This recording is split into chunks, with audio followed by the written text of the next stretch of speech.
Good afternoon and welcome to Dr. Speak, fighting COVID-19 with the right information and the right advice, we hope. By now you know what this program is all about and you're ready with your queries and questions on COVID-19. It's a live program, next 30 minutes. Pick up the phone, dial our number and ask your query from our medical expert. We're also live on Facebook. Post your questions there and we'll get the answers from the experts. I'm Shubhendu with my colleague Jyotika. शुक्रिया शुभेंदु। नमस्कार, doctor speak में आपका स्वागत है। शुभेंदु ने आपको बता ही दिया, लाइव फोन इन शो है। अगले आधे घंटे तक कोविड-19 से जुड़े तमाम सवाल हम आपके लेंगे और फेसबुक के जरिए आप हमारे साथ जुड़िएगा।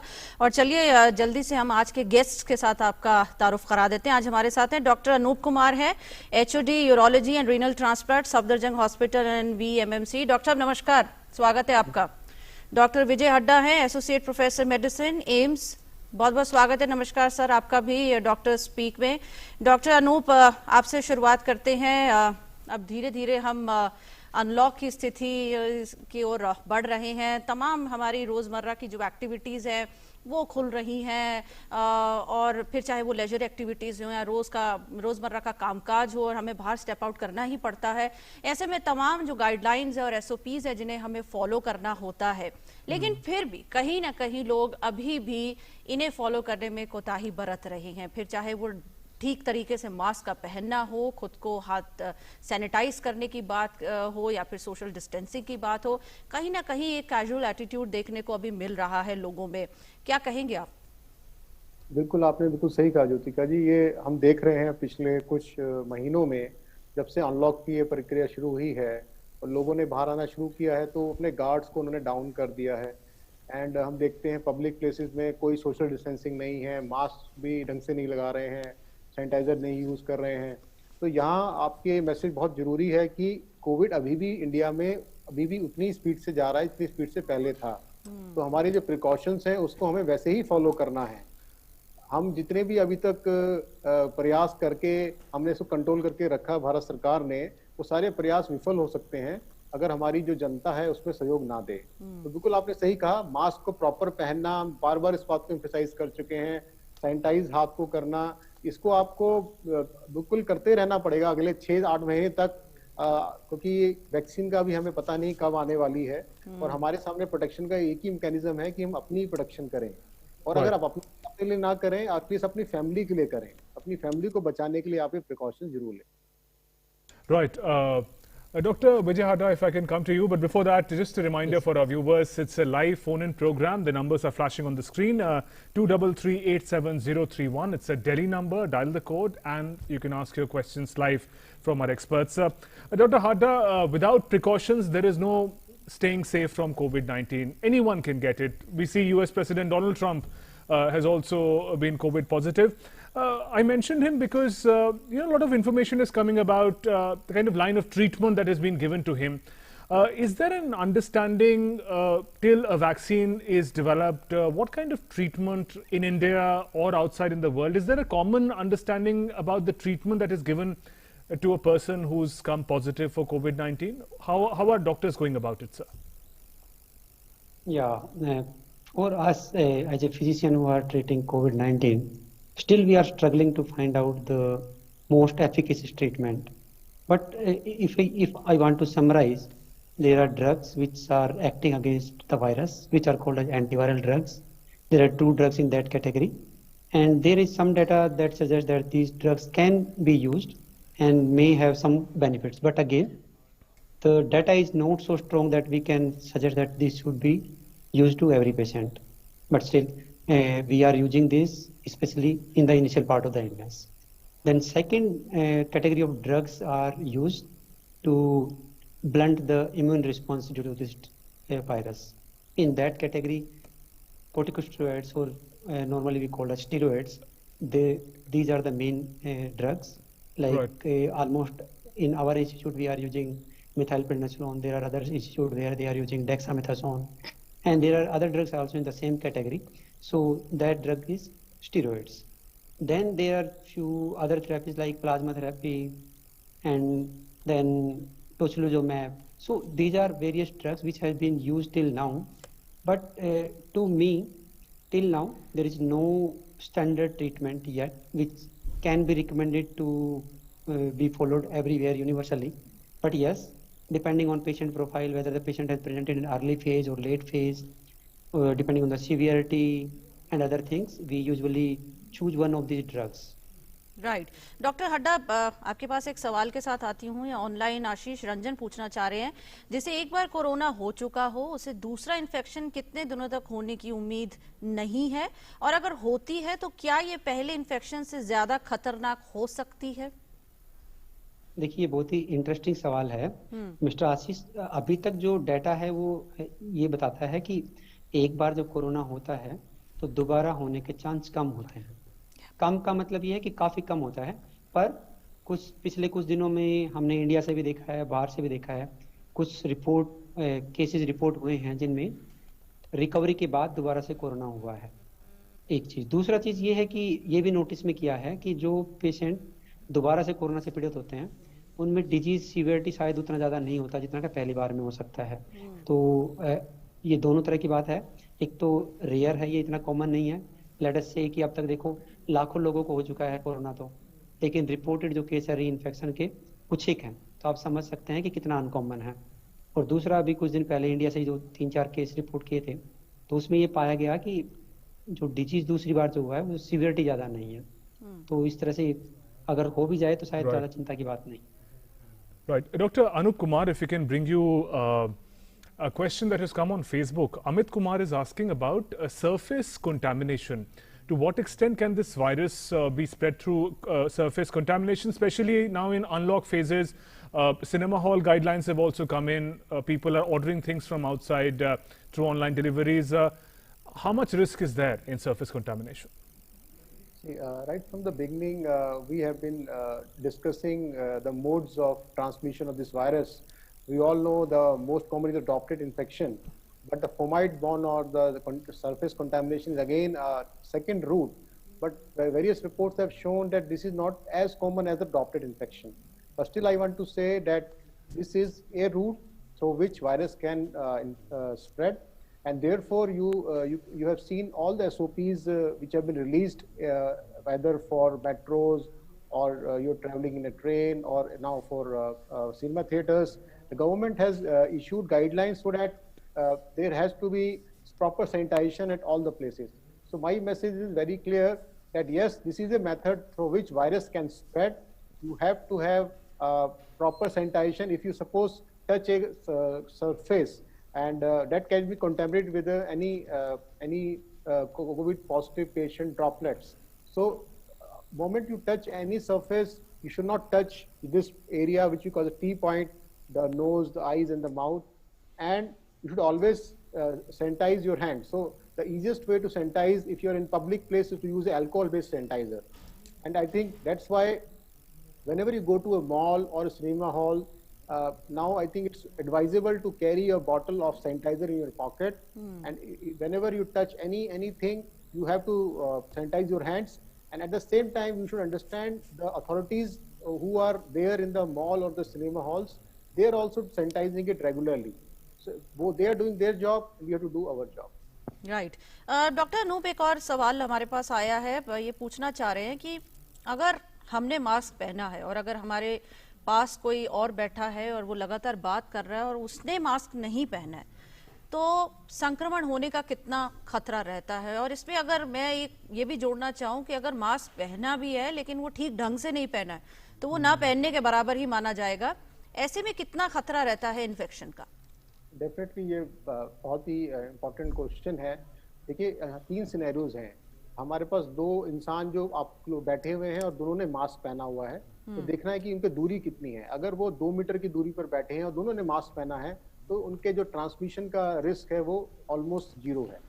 नाउ सेकंड केस में आते हैं, एक ने मास्क पहना हुआ है, दूसरे ने मास्क नहीं पहना हुआ है, ढंग से नहीं पहना हुआ है, तो उसका रिस्क डेफिनेटली ज्यादा हो गया फर्स्ट सिनेरियो से। और अगर वो ज्यादा क्लोज में बैठे हैं, क्योंकि हम जानते हैं ड्रॉपलेट्स जो हैं एक डिस्टेंस तक ही ट्रेवल कर सकते हैं, तो अगर आप 2 मीटर की दूरी पर बैठे हैं और आपने मास्क पहन रखा है तो आप सेफेस्ट एरिया में हैं। लेकिन अगर आपने मास्क नहीं पहना है और आप और उसके क्लोज में जाके उनसे बातें कर रहे हैं तो डेफिनेटली आप रिस्क में हैं। तो इसलिए 2 चीजों का ध्यान रखना है, मास्क पहनना ही पहनना है और डिस्टेंस भी रखना ही रखना है। अगर आप दोनों चीजों का ध्यान रख रहे हैं, आपके संक्रमण होने के चांसेस ऑलमोस्ट मिनिमल हो जाएंगे। Dr. Vijay Hada, a lot of questions come to us about developing immunity against falling sick or falling prey to COVID-19. Chandrika Tupe on Facebook is asking about, does taking steam inhalation, people who take steam inhalation regularly, is there chances of staying safe from COVID by that? Is there any link to doing inhalation and staying safe? I think this question is being asked repeatedly on multiple platforms, including on television. I think last meeting also, when I was there on this show, somebody asked the same question. See, taking steam inhalation adds such a no antiviral action. But whenever we take steam, it usually provides a soothing effect to our throat. And also, when our throat is inflamed, if we take steam, the inflammation goes down. So in general, it is useful, and maybe symptoms will be less if something develops. So in that sense, the steam should be looked upon. It should not be like if you will take steam, then you are immune against any viral infection or like that. So Right. my take is, you take steam, it's good, but don't rely totally upon this that you are taking steam, then you are safe from the any kind of viral infection, including COVID. Right एक collar doctor साहब हमारे साथ जुड़ी हैं, प्राची हैं पंचकुला से। प्राची, स्वागत है, पूछिए अपना सवाल। हाँ जी, गुड आफ्टरनून आप सबको। सर, मैं एक्चुअली अपने फैमिली के बारे में पूछना चाहती हूँ। फर्स्ट इज कि मेरे को फीवर हुआ है 3-4 दिन से, बट वो फीवर मेरा सिर्फ 99 तक ही जाता है, बिटवीन 98.5 या 99.5 के बीच में है, लेकिन मुझे कोई सिम्टम नहीं है। मतलब मैं कुछ I can taste easily, I can smell everything, कुछ मेरे को थकावट नहीं, कुछ नहीं है। So is it a case of covid positive? And secondly, that my father is a diabetic for many years, and also that उनको एक दिन बुखार हुआ था, उसके बाद नहीं हुआ, बट उनकी कफ नहीं रुक रही है, वो 2-3 महीने से कफिंग है उनको। तो इस पे if you can just explain it a bit, is it a covid positive symptom or is it normal flu? Doctor Vijay Hadda आपके पास आएंगे। ओके, देखिए इसमें ऐसे है, पेंडेमिक जब भी होती है तो उसमें सबसे इम्पोर्टेंट होता है कि अगर कोई भी एक भी सिम्टम है तो हम सबसे पहले जो उस टाइम पे प्रिवेलेंट डिजीज होता है हम उसको सोचते हैं। तो अभी का टाइम ये है कि अगर किसी को फीवर होता है तो सबसे पहले हमें सोचना कि कहीं ये कोविड तो नहीं है, क्योंकि उसका इम्प्लीकेशन है। अगर कोविड हुआ और हमने उसको ठीक से डायग्नोज नहीं किया तो वो पेशेंट ऐसे घूमता रहेगा और पता नहीं कितने लोगों को इन्फेक्ट करेगा। तो इसलिए अगर किसी भी पेशेंट को या किसी भी पर्सन को अभी इन दिनों में टेम्परेचर होता है या फीवर होता है या इवन स्नीजिंग होती है, कोई भी एक सिम्टम होता है, तो हम सोचते हैं कि ये कोविड हो सकता है और उसकी जांच करानी चाहिए। तो पहले क्वेश्चन का आई थिंक यही आंसर है कि आपको हो सकता है कोविड हो, पर ऐसा नहीं है कि फीवर सिर्फ कोविड से ही होता है, बहुत सारी बीमारियां होती हैं। पर सबसे पहले हमारी ड्यूटी है कि हम ये देखें कहीं आपको कोविड तो नहीं है, ताकि हम दूसरे लोगों को बचा पाएं। Coming to the second part, जो ये बोल रहे थे कि फादर को डायबिटीज है, उनको एक दिन फीवर हुआ और उसके बाद नहीं हुआ, तो देखिए इसमें भी ये है कि शायद वो एज भी थोड़ा उनका ज़्यादा होगा, डायबिटीज भी है, हाई रिस्क है। तो ऐसे केसेस में हमें बिल्कुल भी रिस्क नहीं लेना है। अगर एक भी सिम्टम आता है इनमें से, जैसे फीवर है या बॉडी एक्स हैं, पेन्स हैं, थ्रोट पेन है, टायर्डनेस है, तो इनमें से कोई भी है तो हमें सोचना चाहिए कि कहीं ये कोविड तो नहीं है।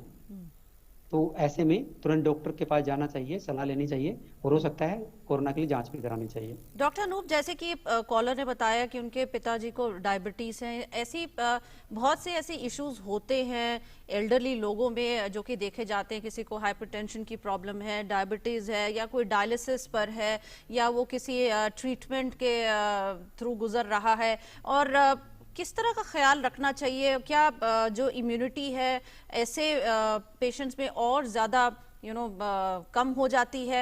और इसी के साथ अगर एक सवाल का भी आप जवाब दे दें, पूछना चाह रहे हैं, क्योंकि अब मौसम बदल रहा है और खांसी, जुकाम, बुखार एक ऐसी कॉमन चीज़ है जो हो रही है सबको, तो कैसे पता लगाया जाए कि वो कोरोना है या फिर एक नॉर्मल कोई और फ्लू इन्फेक्शन है? देखिए, पहले क्वेश्चन का जवाब देते हैं। पहले जैसे आपने कहा कि ये very very high risk group हम शुरू से डिस्कस करते आ रहे हैं। 60 इयर्स के ऊपर के जो हमारे बुजुर्ग हैं और जिनको पहले से डायबिटीज़ है, हाइपरटेंशन है, हार्ट डिजीज़ है, कोई रेस्पिरेटरी ऑलरेडी COPD या एस्थमा है, या उनको किडनी डिजीज़ है, और कोई कैंसर है जिसका वो ट्रीटमेंट करा रहे हैं, जिसमें इम्यूनोथेरेपी या कीमोथेरेपी चल रहा है, ये जो सेक्शन हमने बताया, इनमें ऑलरेडी इम्यूनिटी आपकी डाउन होती है, और इनमें अगर एक्सपोजर होता है कोविड-19 का, तो आपका एक्सपोजर के बाद इन्फेक्शन होना और उसकी सिवियरिटी ज्यादा होने के रिस्क ज्यादा रहते हैं।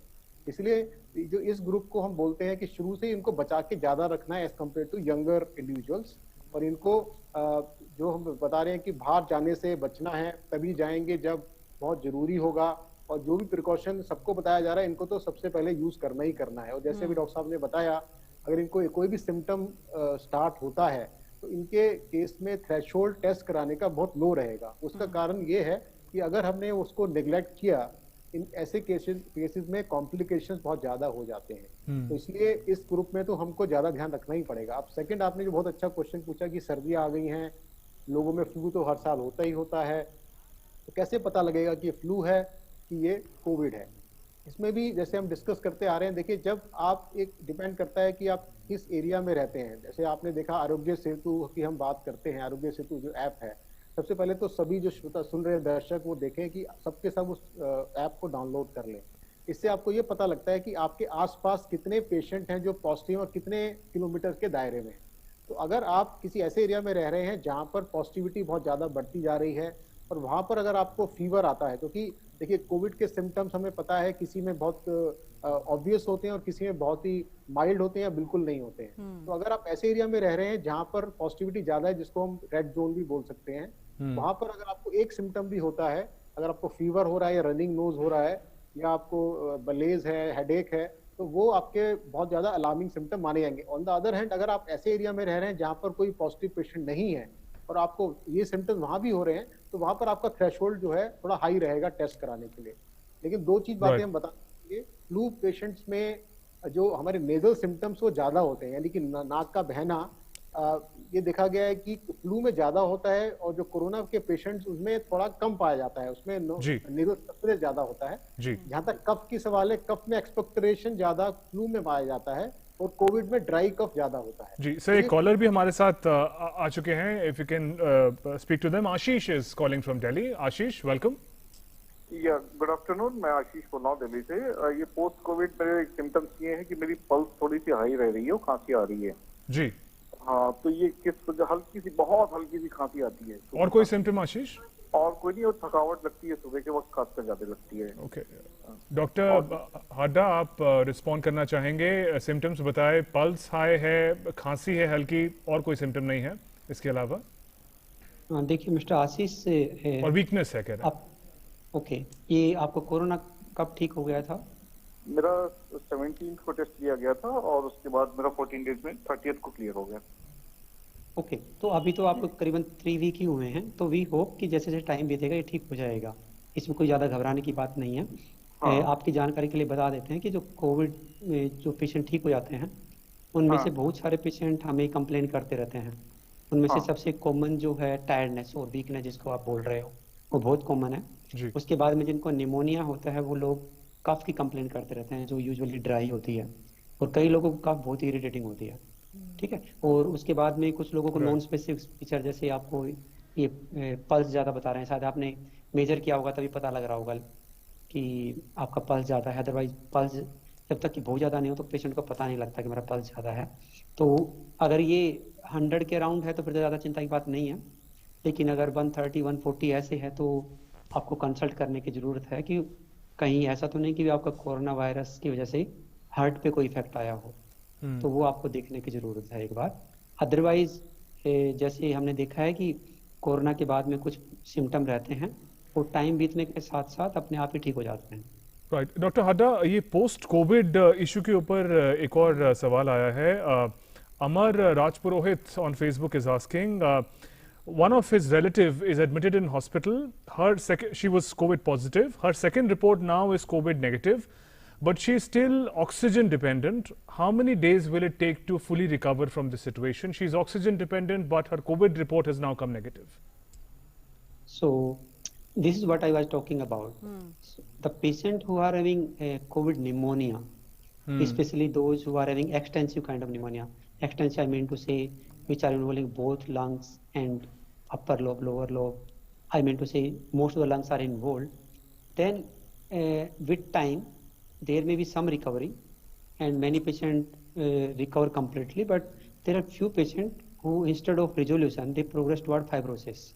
So their lung get fibrosed, and once lung get fibrosed, they are unable to oxygenate the blood. So the patient will feel the deficiency of oxygen, and to overcome that deficiency, patient will require oxygen. So I assume that their patient, whosoever talking, their patient was quite sick. The patient is having extensive kind of pneumonia, and if it is maybe short period, let us say about 7-10 days only, then still we can hope that with time the pneumonia will resolve and the requirement of oxygen will go down. But there may be situation that patient can develop fibrosis and patient can require long-term oxygen, which may take a few weeks to few months to get full recovery, and few patients may not recover at all. There are reports where patients require lung transplantation for post-COVID respiratory failure.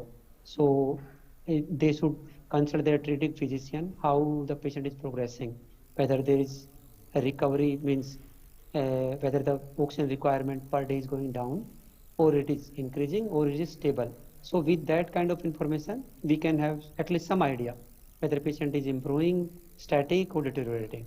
Right doctor Anup, दो सवालों के साथ आपके पास आती हूँ, वक्त थोड़ा कम है इसीलिए एक पूछना चाह रहे हैं कि क्या बेटाडीन लिक्विड या ऑइंटमेंट की प्रोटेक्टिव लेयर हाथ पर लगाई जा सकती है फॉर हैंड सैनिटाइजेशन।